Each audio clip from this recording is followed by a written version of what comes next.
Hi hello అండి, నేను మీ Shweta. Welcome to my YouTube channel అమ్మాయి గారి వంటలు. టుడే రెసిపీ ఈస్ పండు ముసలి నుండి పిల్లల వరకు బలంగా ఉంచే స్వీట్ ఐటమ్ మినప బర్ఫీ. దాని తయారీ విధానం చూద్దాం. Let us start the recipe.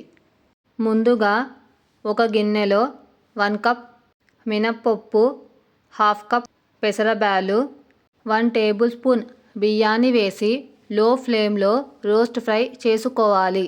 అవి ఫ్రై అయ్యాక వేరే ప్లేట్లోకి ట్రాన్స్ఫర్ చేసుకోవాలి. అదే గిన్నెలో 2 కప్స్ బెల్లాన్ని వేసి 1 కప్ వాటర్ని వేసి బెల్లాన్ని కరిగించుకోవాలి.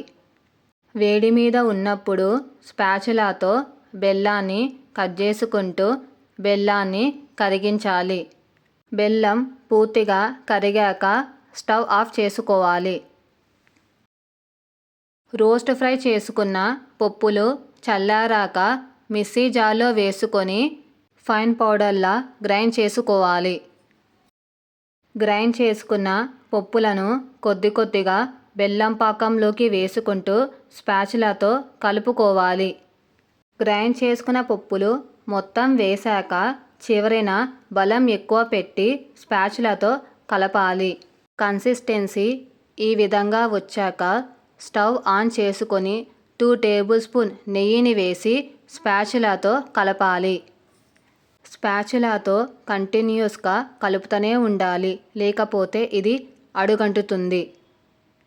ఇప్పుడు అందులో కచ్చా పచ్చాగా దంచుకున్న 1 టేబుల్ స్పూన్ ఇలాచీ పొడి, 1/2 టేబుల్ స్పూన్ ఉప్పును వేసి స్పాచులాతో కలుపుకోవాలి. తర్వాత అందులో 1 కప్ పాలను వేసి స్పాచులాతో కంటిన్యూస్గా కలుపుతూ ఉండాలి.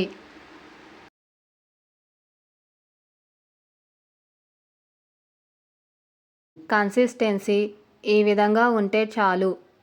2 టేబుల్ స్పూన్ నెయ్యిని వేసి స్పాచులాతో కలుపుకోవాలి. రవ్వంత ముద్దని చేతికి తీసుకున్నప్పుడు చేతికి అంటుకోకూడదు, అప్పుడు దాన్ని దించేసుకోవాలి. ఒక ప్లేట్కి నెయ్యిని అప్లై చేసి అందులో మినప బర్ఫీని వేయాలి.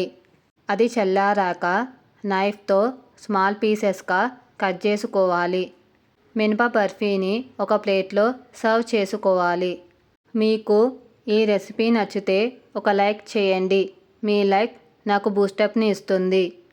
అలాగే మీ ఫ్రెండ్స్కి, రిలేటివ్స్కి షేర్ చేసి మరిన్ని వీడియోస్ కోసం ఛానల్ని సబ్స్క్రైబ్ చేసుకొని వీలైతే రెసిపీని ట్రై చేసి ఫీడ్బ్యాక్ రూపంలో నాకు కమెంట్ చేయండి.